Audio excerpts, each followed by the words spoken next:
Halo semuanya, apa kabar? Selamat datang kembali di channel saya Alfarid Masih, channel yang membahas tentang cinta dan telepati. Teman-teman, kali ini saya akan membahas beberapa pertanyaan telepati yang teman-teman tanyakan. Pertanyaan yang luar biasa, tetapi seperti biasa, sebelum saya bahas lebih jauh tentang hal ini, untuk teman-teman yang belum subscribe, silakan subscribe, jangan lupa nyalakan loncengnya, agar Anda akan mendapatkan notifikasi ketika saya upload video terbaru. Dan untuk teman-teman semua yang sudah subscribe channel saya, sudah nonton video-video saya, sudah like video saya, terima kasih banyak. Semoga teman-teman semua dimanapun berada selalu dalam keadaan sehat. Amin. Oke teman-teman, kita langsung saja masuk pada pertanyaan yang teman-teman tanyakan. Untuk pertanyaan yang pertama, dia bertanya gini. Bang, setiap saya coba telepati, kok saya malah merasa tersiksa dengan teringat dia terus. Kurang lebih seperti itu pertanyaannya. Intinya, dia bertanya kalau kenapa dia bisa merasa tersiksa dengan teringat target terus. Jadi gini teman-teman, ada beberapa hal yang biasanya bisa membuat kita teringat terus sama orang yang kita telepati dan membuat kita merasa tersiksa. Hal yang pertama, karena pesan telepati yang kita sampaikan itu, kita bayangkan di saat kita melakukan telepati itu, kita melibatkan begitu besar perasaan kita. Kita libatkan begitu besar perasaan kita dalam pesan telepati itu, yang membuat kita akan terbebani oleh perasaan itu sendiri. Perasaan kita yang kita libatkan dalam pesan itu, yang kita bayangkan. Seperti itu. Jadi teman-teman, kalau teman-teman lakukan telepati cinta atau telepati rindu, yang teman-teman harus libatkan adalah perasaan target. Gimana perasaan target kalau dia mencintai kita? Itu yang kita libatkan dalam pesan itu. Gimana sih perasaan target kalau merindukan kita? Itu yang kita libatkan dalam pesan itu, bukan perasaan kita. Yang terjadi kalau kita libatkan perasaan kita, maka hal itu bisa akan terbawa sampai setelah kita lakukan telepati. Kita akan terbayang-bayang terus oleh perasaan yang kita libatkan dalam pesan telepati itu, yang membuat kita bisa mengingat target secara terus-menerus. Kurang lebih seperti itu. Itu yang pertama. Yang kedua, hal yang biasanya membuat kita teringat terus sama target dan merasa tersiksa, itu karena terlalu besar kita menaruh harapan pada orang yang kita telepati. Apabila semakin besar harapan yang kita taruh, maka semakin besar juga akan beban rasa yang akan kita rasakan ketika telepati kita atau apa yang kita inginkan itu belum tercapai. Contohnya gini teman-teman, kalau kita jatuh cinta sama seseorang, kita sayang sama seseorang, suka sama seseorang, dan kita sampaikan kepada dia rasa yang kita rasakan itu. Apabila belum ada reaksi, belum ada jawaban dari dia, maka rasa cinta itu akan menjadi beban untuk kita sendiri. Dan apabila rasa cinta itu semakin besar, maka semakin besar juga beban rasa yang akan kita alami teman-teman. Kurang lebih seperti itu. Memang tidak salah teman-teman kalau kita menaruh harapan yang besar kepada seseorang karena rasa cinta yang semakin besar. Tetapi teman-teman juga perlu tahu, apabila harapan teman-teman belum tercapai, maka sebesar itu juga beban rasa yang akan teman-teman hadapi. Kurang lebih seperti itu. Jadi teman-teman, hal itulah yang harus teman-teman pertimbangkan ketika teman-teman terlalu besar menaruh harapan kepada seseorang. Semoga teman-teman bisa paham apa yang saya sampaikan. Kemudian kita masuk pada pertanyaan yang selanjutnya. Pertanyaan yang kedua, dia bertanya gini. Saya pernah merasa rindu pada seseorang yang belum pernah komunikasi dengan dia. Rindu itu selama 1 minggu dan dada saya sesak sampai menangis. Apakah orang itu melakukan telepati kepada saya? Setelah 1 minggu perasaan itu, saya lihat dia posting foto saya. Saya komen, dia terus chat saya. Itu gimana? Jadi teman-teman, pada pertanyaan ini, saya akan bahas menjadi 2 bagian. Yang pertama, apa yang terjadi dengan tubuh kita ketika kita merindukan seseorang. Dan saya juga akan bahas tentang apakah ini telepati atau bukan. Yang pertama, apa yang akan terjadi pada tubuh kita ketika kita merindukan seseorang. Jadi gini teman-teman, ketika kita sedang dilanda kerinduan atau jatuh cinta, biasanya ada beberapa hormon yang meningkat di dalam tubuh kita apabila kita sedang merindukan seseorang atau sedang jatuh cinta. Hormon yang biasanya berkaitan dengan itu adalah hormon yang namanya dopamin.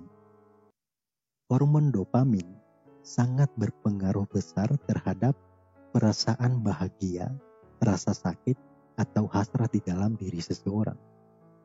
Dan apabila kita merindukan seseorang, hormon itu akan meningkat produksinya teman-teman di dalam tubuh kita. Sehingga membuat perasaan bahagia dan sakit muncul secara bersamaan di waktu yang sama. Ketika produksi hormon dopamin meningkat, maka sangat berpengaruh dengan hormon-hormon yang lain. Salah satunya adalah hormon serotonin. Hormon serotonin ini teman-teman adalah hormon yang mengatur stres, hormon yang mengatur suasana hati, bahkan nafsu.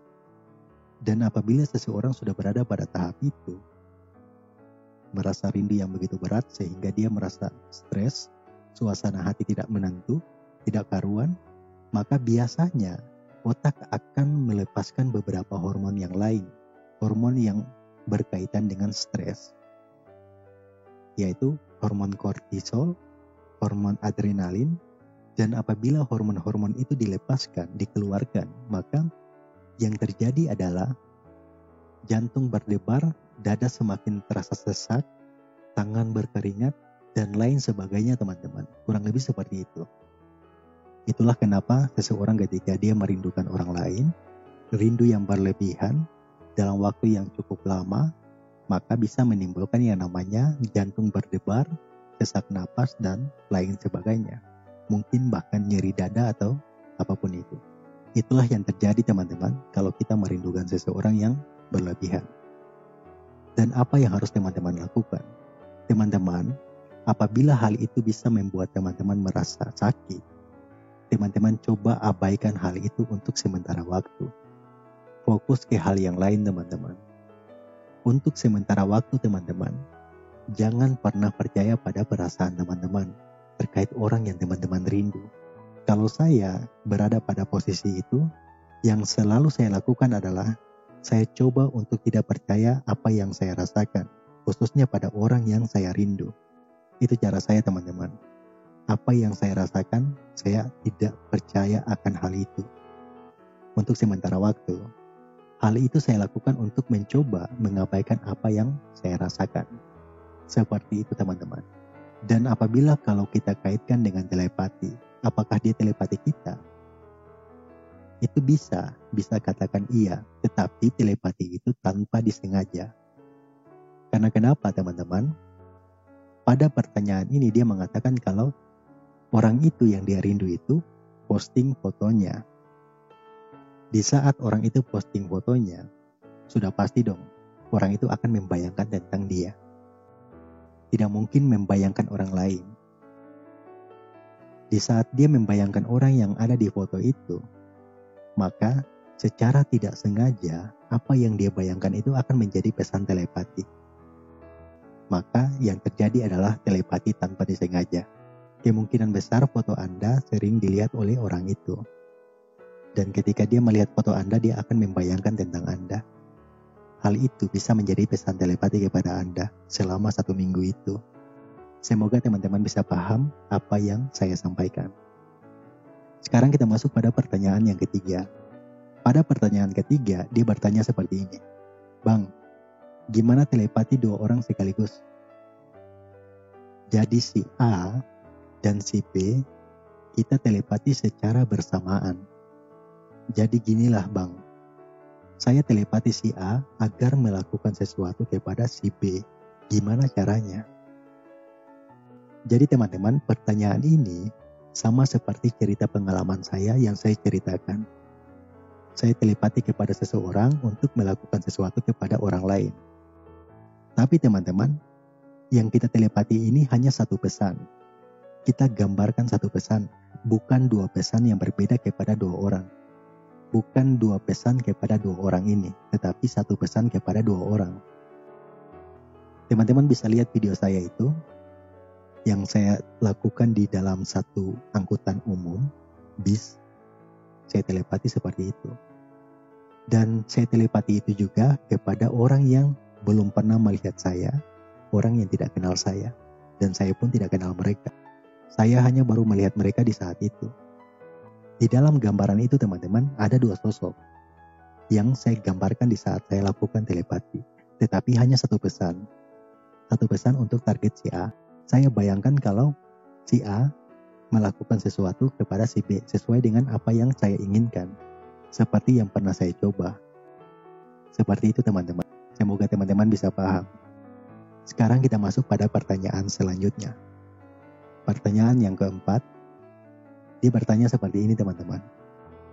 Telepati bisa nggak buat orang yang tidak kita kenal? Teman-teman, pada pertanyaan sebelumnya yang saya jawab itu, yang saya telepati kepada dua orang itu orang yang tidak saya kenal. Orang yang tidak mengenal saya. Orang yang baru saya lihat dan orang itu belum pernah melihat saya. Dan hasilnya berhasil. Tetapi, kita telepati bukan kayak kita. Kita telepati bukan untuk dia membayangkan kita, bukan. Saya telepati dia untuk melakukan sesuatu kepada orang lain yang sudah dia lihat. Karena dia belum lihat saya, maka saya tidak telepati kepada dia untuk melakukan sesuatu kepada saya. Seperti itu. Jadi teman-teman, orang yang belum pernah melihat kita, itu kita bisa lakukan telepati tetapi tujuannya bukan ke kita. Terkecuali meskipun kita belum kenal, tetapi sudah pernah saling melihat, saling berpapasan, itu bisa. Karena dia sudah melihat kita. Pesan yang kita kirim akan masuk, dia akan membayangkan sosok kita di saat dia pernah melihat kita. Kurang lebih seperti itu. Semoga teman-teman bisa paham apa yang saya jelaskan. Meskipun masih banyak kekurangan dalam penjelasan ini. Oke teman-teman, itulah 4 pertanyaan yang bisa saya jelaskan kali ini. Semoga telepati yang teman-teman lakukan itu bisa berhasil. Amin. Dan sampai jumpa di video selanjutnya. Salam dari saya, Alvaris Masih. Bye.